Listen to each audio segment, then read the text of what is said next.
Bravo. Thank you so much, Becky. Okay, so transition over to the chat, and I am going to welcome on Diane Bailey. Love you, Becky.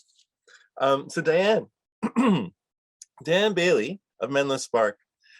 She's going to present on best practices from the Bay Area REACH codes. You just heard from like best practices from CCEs from Bay Area, which is a real hub of innovation. So Diane Bailey is the executive director of Menlo Spark, a community nonprofit aiming to help the city of Menlo Park and the region become carbon neutral. She also leads the campaign for fossil-free buildings in Silicon Valley.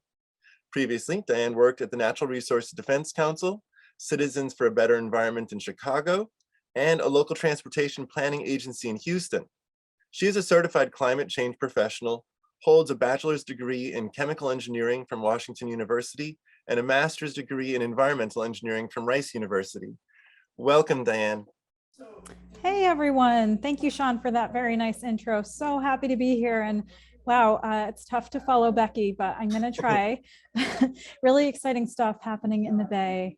Okay, I'm gonna jump in. Hopefully you guys can see my screen.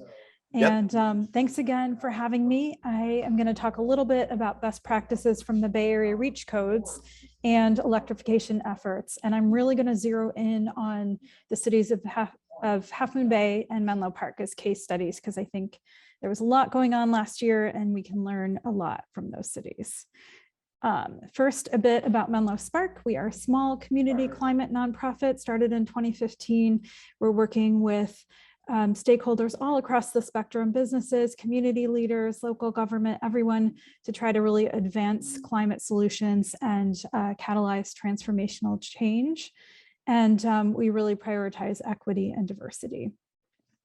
So a little bit of a backdrop for the discussion. I'm sure you guys have been talking about this all morning and hold these facts close at hand. But as you know, we are in a climate crisis. We've had numerous reports from the IPCC, the latest being nicknamed Code Red for humanity, because we are really running out of time to avert the worst of climate change.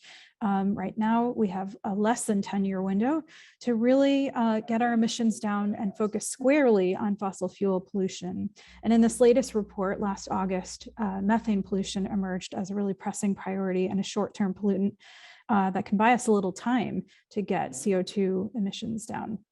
And so just a reminder that we're feeling the impacts of climate locally every year with hotter heat waves and hotter nighttime temperatures, with wildfires increasing 5 times over since the 1970s. And here in San Mateo County, we experienced sort of a worst case scenario a few years ago with this wildfire, and due to the wildfires, much more hazardous air quality conditions, and that's really impacting public health in a big way.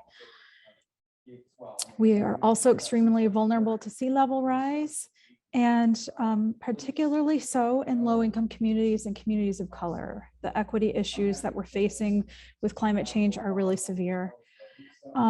And then there's the cost of inaction. We are paying billions and billions of dollars, I think cumulatively about $2 trillion related to climate disasters over the years. And every year that tab is escalating. And so the cost of inaction is steep. I'm not going to go through all these bullets though. And last slide by way of background, at the same time, there's increasing public support for action. We're really fortunate to live in an area in most of California, but I think largely so here in the Bay Area and in San Mateo County. Recent polling done by Peninsula Clean Energy has shown overwhelming support for local climate action. And I apologize for background noise from my office mate.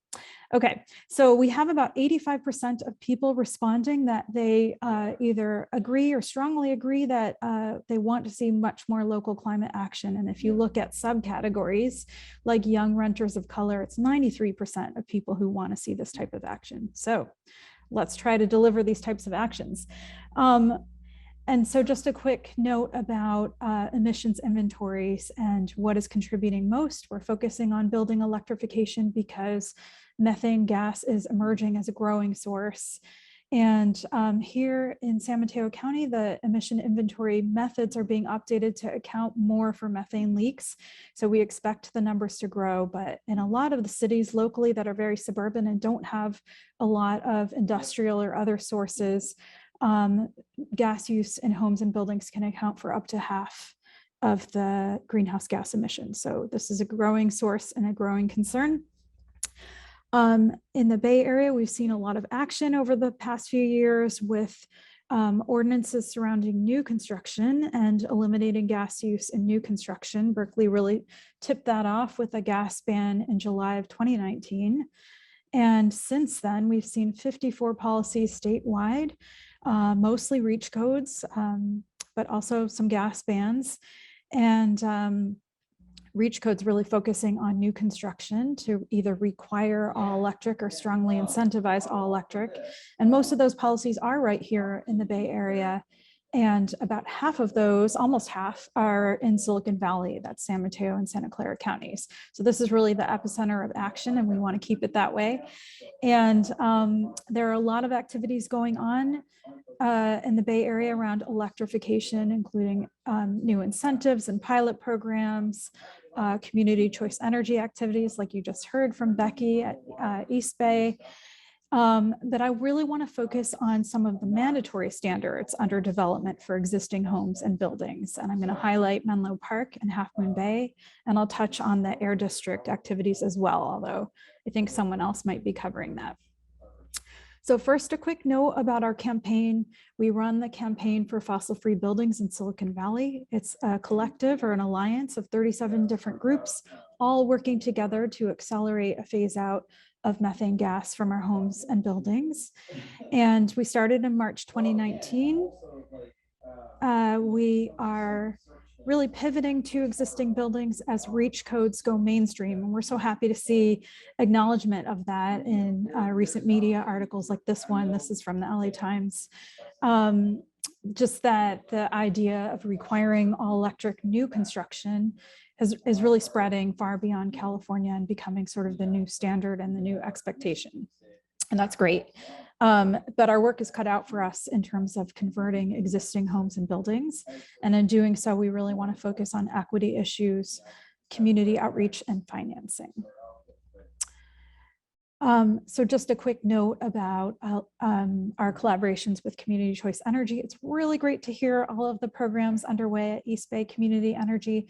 There is a lot underway here locally in San Mateo County with PCE, with the new turnkey electrification program for low-income homeowners, with on-bill financing expected to come online next month, following in the footsteps of Sonoma Clean Power, which introduced that last year, and a lot of contractor trainings underway as well. And this is really helping local cities take action. So what happened in Menlo Park with building electrification? There was a lot of discussion when the city of Menlo Park adopted a new climate action plan in 2020. The plan is bold. It goes for zero carbon by 2030. I'm happy to say that since that time, a number of cities have joined Menlo Park in aiming for that goal of zero carbon by 2030. One of the key measures in Menlo Park is building electrification and a commitment in the climate plan to convert 95% of homes and buildings off of gas to electric by 2030. And this is great on paper, but it's easier said than done. But we know that there is a lot of legal research on our side that shows that cities absolutely have the authority to do this. And so since July of 2020, we've been working really hard, a lot of stakeholders throughout Menlo Park with the city of Menlo Park to explore what can we do to facilitate that conversion. It was over 10 years, now it's over 8 years because we're in 2022. Last year, in the height of the pandemic, there was a lot of concern around the cost of converting homes and buildings. And the city council, during the budgeting process and the prioritization process, decided that it would be wise, while the city is still prioritizing the climate plan and the work to electrify all the homes and buildings, it would be wise to take a deep dive into the costs of doing so. And so Peninsula Clean Energy stepped in and provided a cost effectiveness study for the city. And that was released in July of last year and went to the city council in August. And I'll talk about that in a moment. That study was not very controversial. It was well done. It analyzed a number of policies and found that Largely, yes, the city could proceed with electrification and it could be done in a cost-effective way if the approach is taken with care. At the same time, Menlo Spark started to evaluate, we sort of flipped the question on its head and started to evaluate, okay, not what would it cost to electrify the whole city, but what does the pathway look like to electrify everyone if we maintain an affordable pathway and sort of prioritize equity while we're doing that. And we looked at a three-prong approach in a report. Our report was called Gassed Out, How Building Electrification Now Means a Healthy and Prosperous Menlo Park. It was released in July, and you can find it at the URL listed below. We looked at approaches for different income segments of the city. For low-income households, we felt that it would be really important to fully fund the conversion of those homes. About 10% of homes in Menlo Park are low income, getting utility bill assistance or below AMI. And with $3 million a year over 10 years, we felt like it was doable to electrify those households. And the user utility tax in Menlo Park is really sufficient to raise that type of revenue. For moderate income households, a really appealing solution was looking at Peninsula Clean Energy's new on-bill financing that offers 0% loans streamlined with your utility bill for any electrification project. And that seems like a really good deal coupled with other assistance programs. And then we felt like a lot of households in Menlo Park are fairly affluent and can take advantage of existing rebates and programs to electrify without problem. We made a couple of recommendations to the city to kind of to streamline the process of electrification, doing a time check, and to make sure that residents and businesses felt supported throughout the process. 10 years can go by quickly. We want to make sure that we're catching all the new installations of gas using equipment like water heaters and furnaces and preventing new gas installations. And so in doing so, the recommendations to the city are first to update the codes and make sure that the next round of REACH codes includes a requirement for all heating and appliances. Any project seeking a building permit from the city, that those be electric or zero emission.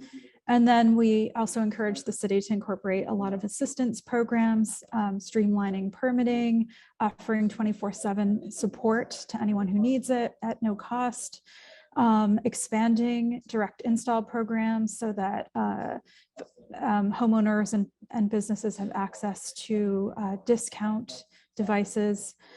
And then also really prioritizing for low-income households access to cooling as we experience more heat waves.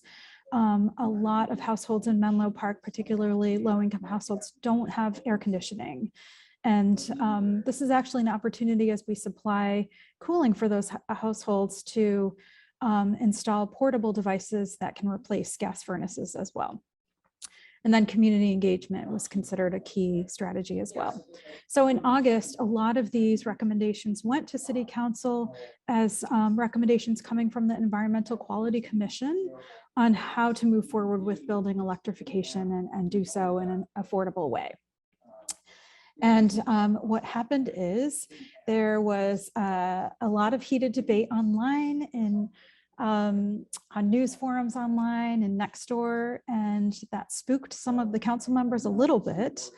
The City Council decided to move forward with 5 of 6 recommendations that were primarily support programs, but the most exciting program was really a low-income home electrification program to provide full support for those 10% of homes that needed it in Menlo Park.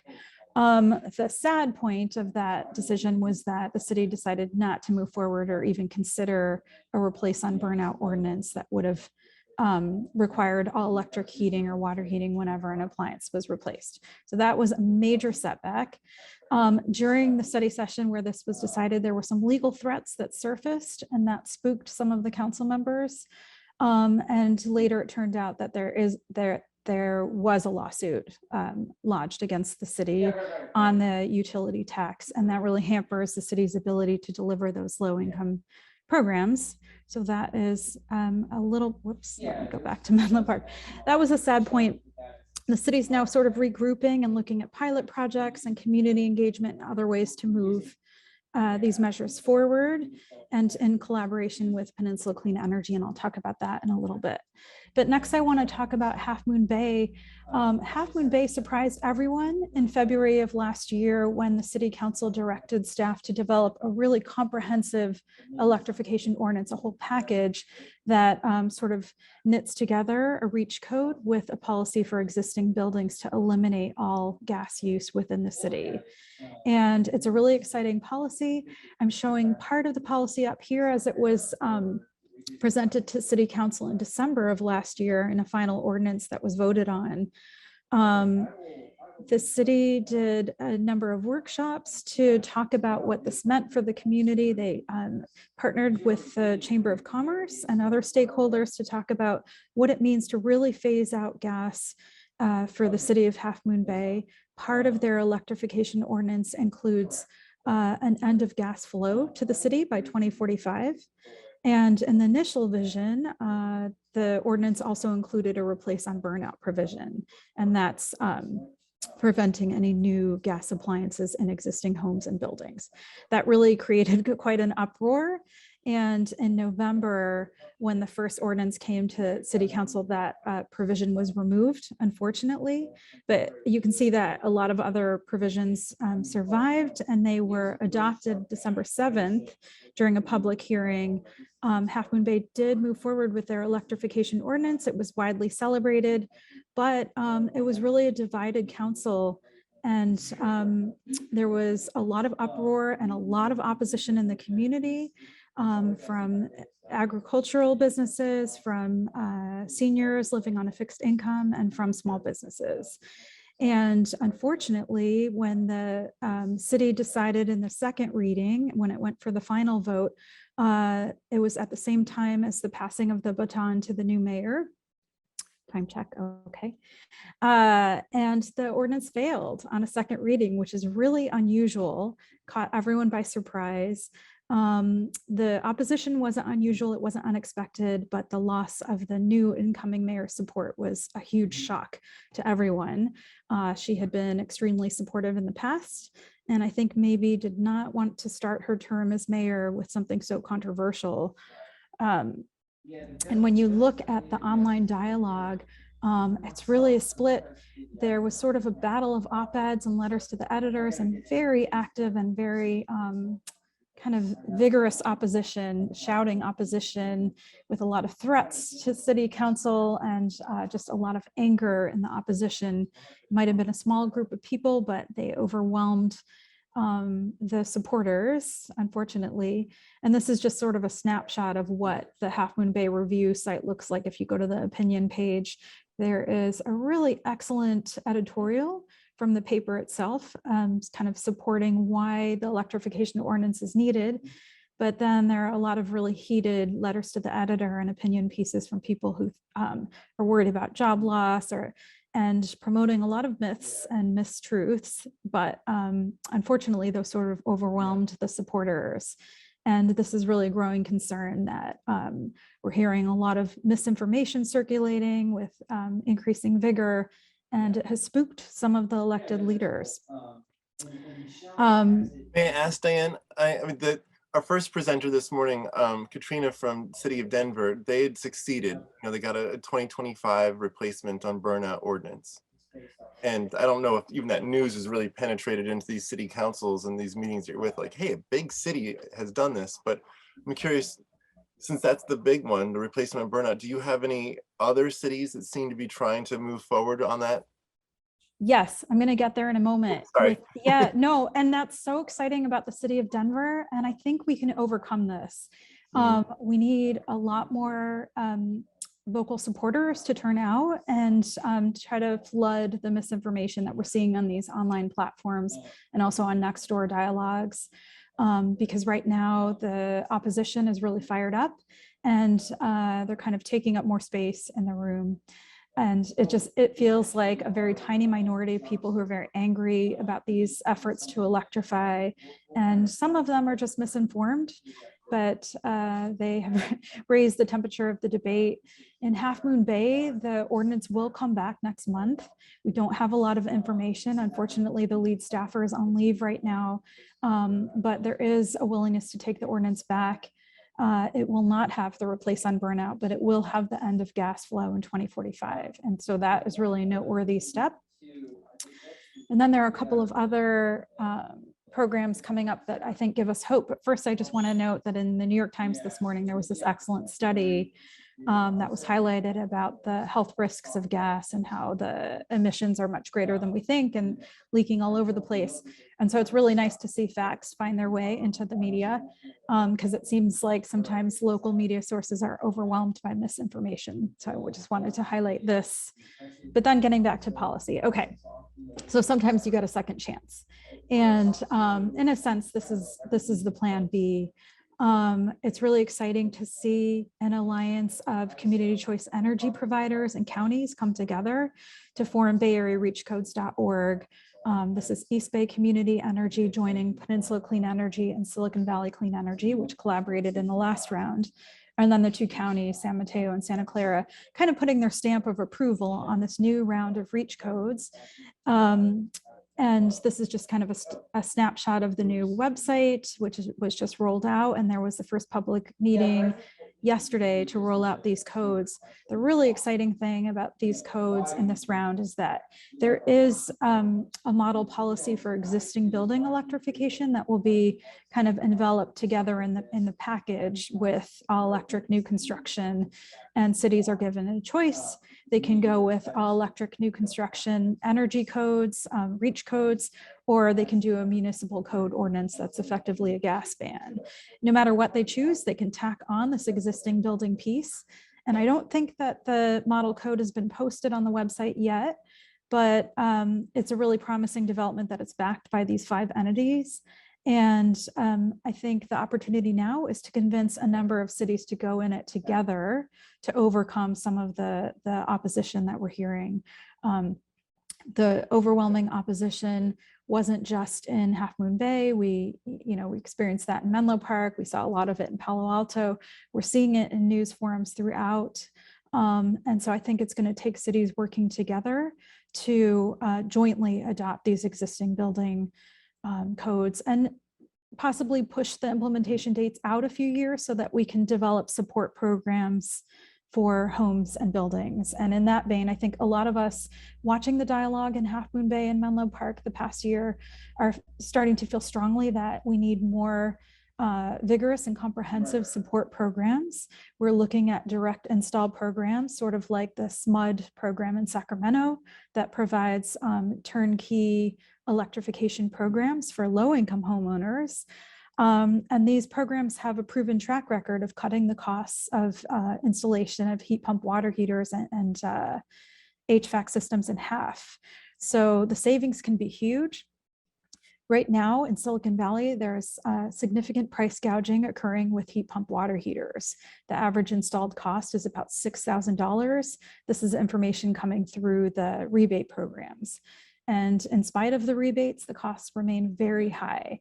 And so we're looking at direct install programs as a way to get bulk buy programs to cut the cost in half, but also have more installers as part of the program to keep the costs down, to avoid kind of the soft costs of marketing and really mainstream these installations. And we're really encouraged by PCE and East Bay Community Energy's programs for low income homeowners, but also really hoping that those programs can grow to serve the whole market, to serve all homeowners and business owners. And we're also looking at private companies like Block Power, and I think Becky talked about this a little bit. Block Power also offers a city-based approach that Ithaca, New York is moving forward with, and a handful of cities on the peninsula are looking at partnerships with Block Power to do the same as Ithaca, New York, to electrify the whole city and really partner with the cities to promote this service.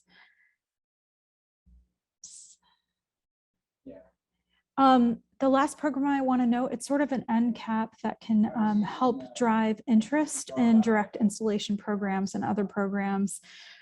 This is the Bay Area Air District standards that are starting to come. They will hopefully be adopted later this year. They've been under development for about a year and a half. They cover water heaters and furnaces, and will eventually require 0 NOx emission standards for these devices at point of sale. And so they're effectively gas bans, because what it means in practice, if adopted this year, is that starting in 2027, local retailers won't be able to sell gas products anymore. And we hope that once these are adopted, that they get a lot of publicity, and that the word gets out that these standards are coming, so that the interest in direct installation and other support programs will grow. And the state is looking at standards as well to ban gas appliances, I think around the year 2030. So I would consider these really as a backstop to city-based programs, where we need cities to act a lot sooner. But politically, they can see that other agencies are starting to heavily curtail the sale and the use of gas appliances.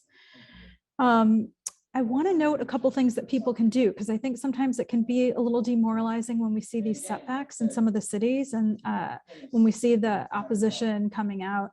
There's actually a lot that we can do to support these policies and programs. If you want to stay informed, please join us, the Fossil Free Buildings campaign in Silicon Valley, and I have the URLs here if you'd like more information. If you're interested in greening your own home, there are so many steps you can take. Really amazing guidebooks through Redwood Energy, and I know you'll hear more about those later. And if you want to help your neighbors take action, you can join the Electric Home Ambassador programs and take a lawn sign to advertise it. And you can also invite your mayor to take a pledge, or any elected official to take a pledge for electrification. This is through Rewiring America. And a lot of our local mayors have taken action. I'm so happy to report the mayor of Menlo Park has joined the pledge. Redwood City, Millbrae, Cupertino, a bunch of local cities have done this. I'm missing some others around the Bay, but anyway, it's open to all elected officials now, not just mayors. And this is really a way to just start the public conversation in a city around the need to electrify, and just stake out that commitment.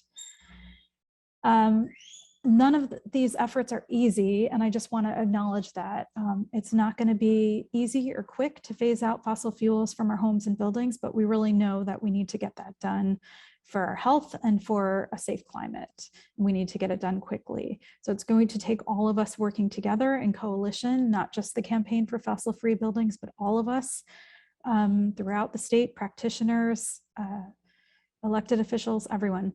And we need to keep considering equity at the center of what we're doing first and foremost, and climate justice as well. And with that, I want to say thank you very much. This is my contact information.